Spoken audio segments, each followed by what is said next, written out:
আমরা দেখো এই ভিডিওতে আসলে আমাদের যে দ্বিতীয় মেজর ফাইলাম ছিল অর্থাৎ নিডারিয়া নিয়ে আলোচনা করব। নিডারিয়ার যে প্রথম যে কথাটা আছে, নিডারিয়া বলতে কিভাবে আসলে নামকরণটা করা হয় সেটা আমাদের জানার প্রয়োজন কি, কে পর্বটির নামকরণ করেন সেটা কি হচ্ছে হ্যাশট্যাগ, বা তোমরা আসলে যেভাবেই খুশি স্পেল করতে পারো, জাস্ট আমাদের ওই লাইনটা মার্ক করলে হচ্ছে। কত সালে মোটেই প্রয়োজন নেই, এবং দেখো এই প্রজাতির শনাক্তকৃত প্রাণীর সংখ্যা কত এটাও কিন্তু আমাদের জন্য মোটেই প্রয়োজন না।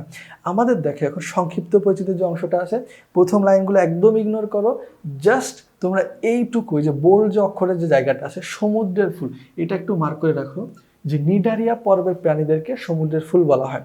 এরপরে দেখো পৃথিবীর প্রবাল প্রাচীরগুলোতে বাস করে সামুদ্রিক প্রজাতির 25% জীব। তাহলে দেখো প্রবাল প্রাচীরগুলোতে কত পার্সেন্ট সামুদ্রিক প্রজাতি 25%, এবং এই প্রবাল প্রাচীরগুলা কিন্তু আসলে নিডারিয়া দিয়ে গঠন করা হয়, মানে নিডারিয়ার মাধ্যমে তৈরি হয়।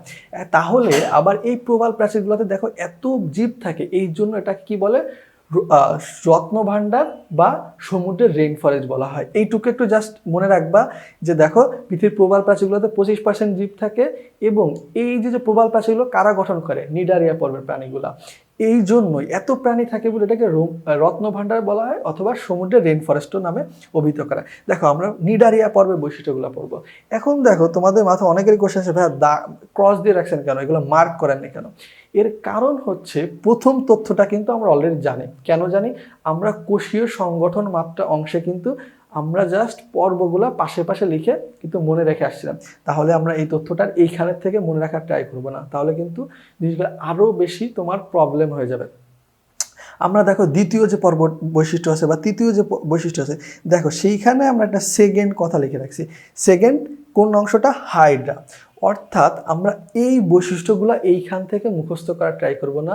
আমরা যখন হাইড্রা অংশটা পড়ব তখন আমরা হাইড্রার এই বৈশিষ্ট্যগুলোর সাথে অলরেডি পরিচিত। আমরা হাইড্রার এই বৈশিষ্ট্যগুলোর সাথে অলরেডি পরিচিত। আর দেখো হাইড্রা কোন পর্বের প্রাণী? নিডারিয়া পর্বে। তাহলে হাইড্রাতে যে বৈশিষ্ট্যগুলো আছে সেগুলো অবশ্যই নিডারিয়াতে থাকবে। আমরা তাহলে এই জায়গা থেকে এই তথ্যগুলো না মনে রাখার চেষ্টা করব।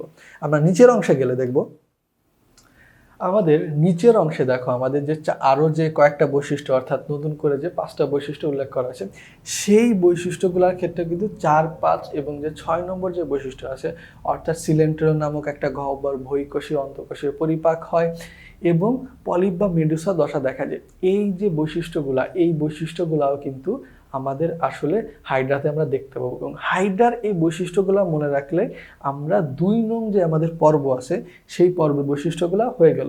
মনে রাখবো কি, এবং ডেডলি ইম্পর্টেন্ট, সেটা কি হচ্ছে আমাদের জীবন, মানে এই নিডারিয়া পর্বের জীবনচক্রে তোমার প্ল্যানুলা নামক একটা লার্ভা দশা দেখা যায়। পরিফেরাতে কি ছিল? অ্যামফিব্লাস্টুলা বা প্যারেনকাইমুলা নামে একটা লার্ভা দশা ছিল। তাহলে এইটা একটু মাথায় একটু রিকল করার ট্রাই করবা যে অন্য জায়গায় কি পড়ছিলাম, অ্যামফিব্লাস্টুলা বা তোমার প্যারেনকাইমুলা, এই দুইটা লার্ভা দশা কোথায়? পরিফেরাতে দেখা গেছিল। এইখানে কোনটা দেখা গেছে? প্ল্যানুলা। এরপরে দেখো তোমার এইখানে বলা আছে 20 প্রজাতির নিডারিয়ান তোমার স্বাদু পানির, বাকি সবাই সামুদ্রিক। এই তথ্যটা দেখো এনএসআই লিখে রাখছি, অর্থাৎ নট সো ইম্পর্টেন্ট। তোমরা অলরেডি জেনে আসো যে এনএসআই এর অর্থ কি। তাহলে হচ্ছে নট সো ইম্পর্টেন্ট, তোমরা চাইলে মুখস্থ করতেও পারো, নাও করতে পারো, এটা খুব বেশি ইম্পর্টেন্ট না, জাস্ট মনে রাখলে ভালো। এবার দেখো আমরা একটু এক্সাম্পলগুলো কি আছে। এক্সাম্পল হচ্ছে জেলিফিশ, নীলবোতাম, সমুদ্রের পাখা, ভাসমান সন্ত্রাস, টিউব অ্যানিমন এবং সমুদ্রের কলম। এইখানে আমি বলবো এইখানের থেকে 4টা, জেলিফিশ, নীলবোতাম, ভাসমান সন্ত্রাস এবং টিউব অ্যানিমন, এই 4টা উদাহরণকে মনে রাখো। সমুদ্রের পাখা, সমুদ্রের কলম, এগুলো কেন মনে রাখবে না? আমরা সামনের যে ভিডিওগুলো আছে সেইখানে আসলে সমুদ্র রিলেটেড যতগুলো উদাহরণ আছে সেগুলো আমরা একটা টেকনিকের আওতাধীনভাবে মনে রাখার ট্রাই করবো। এই জন্য এই দুটাকে এখান থেকে ইগনোর করো, বাকি যে 4টা আছে এটা জাস্ট মুখস্থ করবা। আমরা প্লাটিহেলমিনথিস অর্থাৎ আমাদের যে তৃতীয় যে মেজর ফাইলাম আছে বা চ্যাপ্টাকিমি, যার আসলে বাংলা নাম, সেটার সাথে এখন একটু পরিচিত হবো। সেটা কি হচ্ছে, দেখো আমরা এইখানে আমরা জানার চেষ্টা করি যে প্লাটিহেলমিনথিস পর্বটার নামকরণ কে করেন। প্লাটিহেলমিনথিস পর্বটা মাইনট নামকরণ করে। কত সালে? অ্যাজ ইউজুয়াল আমরা জানি, মনে রাখার প্রয়োজন নেই, এবং কত প্রজাতির সংখ্যা সেটাও আমাদের প্রয়োজন নেই। আমাদের সংক্ষিপ্ত পরিচিতি অংশেও আসলে সেরকম কোনো কিছু পড়ার মতো নেই। জাস্ট আমরা কিন্তু এইটা একটা জিনিস মনে রাখবো, সেটা কি হচ্ছে আমাদের এই প্লাটিহেলমিনথিস পর্বের প্রাণীকে চ্যাপ্টাক্রিমি বলা হয়। এর পরের ভিডিওতে আসলে আমরা প্রত্যেকটা কৃমির আলাদা গোল কৃমি, ফিতা কৃমি, এগুলাকে একটু ডিফারেন্সিয়েট করে ফেলবো। বাট এইটুকু মনে রাখো, প্ল্যাটিহেলমিনথিসকে চ্যাপ্টা কৃমি বলা হয়। এরপরে আমরা আলোচনা করবো। দেখো প্ল্যাটিহেলমিনথিস পর্বের বৈশিষ্ট্যগুলো কী কী। প্রথম বৈশিষ্ট্য দেখো, তোমার আসলে দ্বিপার্শ্বীয় প্রতিসাম্য। এইটা কিন্তু আসলে আমাদের প্রয়োজন নেই। কেন প্রয়োজন নেই?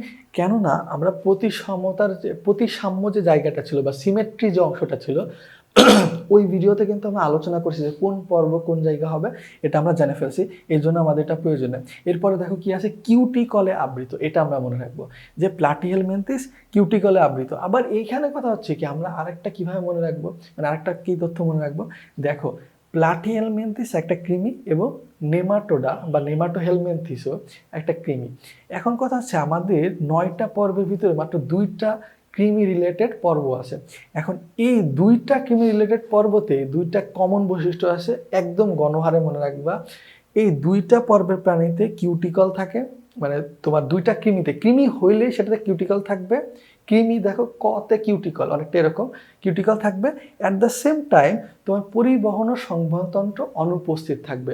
এই 2টা জিনিস 2টাতেই কমন। তাহলে এইটুকু জাস্ট মনে রাখলে হচ্ছে কৃমিতে এই 2টা বৈশিষ্ট্য আছে, তাহলে আলাদা করে পর্বের থেকে মনে রাখার প্রয়োজন নেই। এবার দেখো 3 নম্বর বৈশিষ্ট্য কি আছে, ত্রিস্তরী প্রাণী হলেও অ্যাসিলোমেট। আমরা ত্রিস্তরী কিনা এটাও জানি, আবার অ্যাসিলোমেট কিনা এটাও জানি। আমরা জাস্ট ওইখানের থেকে মনে রাখার ট্রাই করব, পর্ব ওয়াইজ মনে রাখার ট্রাই করবো না, তাহলে অনেক বেশি তথ্য হয়ে মনে রাখতে পারবো না।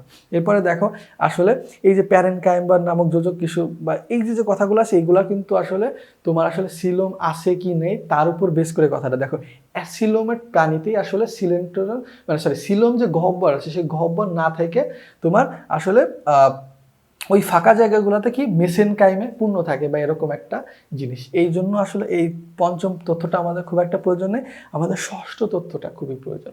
সেটা কি দেখো, অনেক ক্ষেত্রে বাহ্যিক চোষক বা হুক বা উভয় থাকে। দেখো চোষক বা হুক কেন ব্যবহার করা হয়? নর্মালি কোনো কিছু মানে শোষণ করার জন্য। এখন দেখো কৃমি জাতীয় প্রাণী তো আসলে কাজ কি জানো, যে পরজীবী হিসেবে কাজ করে। আমাদের অন্ত্রে বলো, পাকস্থলীতে যে জায়গা আছে, এটা কিন্তু চোষক হিসেবে, মানে দেখো এরা কিন্তু আসলে পরজীবী হিসেবে বাস করে, তাহলে এদের শোষণ করা প্রয়োজন। এই জন্যই মূলত চোষক বা হুক বা উভয় থাকে। নিচের বৈশিষ্ট্যগুলোর দিকে তাকাও। এইখানে আসলে আমরা প্রথম লাইনটা কিন্তু ওটাই বলা হয়েছে যে রক্ত সংবহনতন্ত্র বা সংবহনতন্ত্র বা শ্বসনতন্ত্র অনুপস্থিত। এটা আমরা অলরেডি বলে ফেলছি যে আমরা কৃমিগুলাকে একদম ইউনিল্যাটারালি ভাবে, মানে অর্থাৎ একত্রিতভাবে মনে রাখবো। এইখানেতে স্পেশালিভাবে মনে রাখার প্রয়োজন নেই। এখানে দেখো আমরা কি করব, তোমার আসলে শিখাকোষ যেটা আছে, তোমার আসলে রেচনতন্ত্রের জন্য শাখা প্রশাখাযুক্ত তোমার রেচননালী বা শিখাকোষ থাকে। অর্থাৎ রেচনতন্ত্রের একটা অংশ হচ্ছে শিখাকোষ। এইটুকু মনে রাখা খুবই প্রয়োজন। এই একটা জিনিস মনে রাখতে পারো, খুব ভালো টেকনিক না, বাট জানি না কেন আমার আসলে এই জিনিসটা মনে থাকতো যে শিখার পিতা প্ল্যাটিহেলমিনথিস। এইভাবে আসলে আমি যার কাছ থেকে শিখছি সেইভাবে শিখছিলাম, এবং তোমরা চাইলে মনে রাখতে পারো, বাট খুব ভালো টেকনিক না। বাট এরপরে দেখো আসলে কি হচ্ছে, এরা উভলিঙ্গ প্রাণী, জাস্ট এটুকু মনে রাখলে হচ্ছে। এরপরে দেখো আমাদের খুবই ইম্পর্টেন্ট জায়গা, প্ল্যাটিহেলমিনথিসের উদাহরণগুলা কি কি। উদাহরণগুলা কি কি দেখো, রক্তকৃমি, হাতুড়ি মস্তক, ভেড়ার যকৃত কৃমি, স্যালমন কৃমি বা শুকরের ফিতা কৃমি। এখন কথা হচ্ছে মনে রাখবো কিভাবে, যেটা হচ্ছে কি আমার খুবই একটা পছন্দের প্রাণী, সেটা হচ্ছে হাতির বাচ্চা। আমি খুবই বেশি পছন্দ করি। এখন দেখো আমি জাস্ট হাতির বাচ্চা না লেখে লিখছি হাতির সুর ভালোবাসি, জাস্ট এইটুকু মনে রাখলে এনাফ হয়ে যাবে। কেন দেখো, হাতে হাতুড়ি মস্তক চ্যাপ্টা কৃমি, সুতে কি শুকরের তোমার ফিতা কৃমি, রতে কি তোমার আসলে রক্ত কৃমি, ভাতে কি ভেড়ার যকৃত কৃমি, এবং সতে কি স্যালমন কৃমি। এইভাবেই জাস্ট আমরা মনে রাখতে পারবো।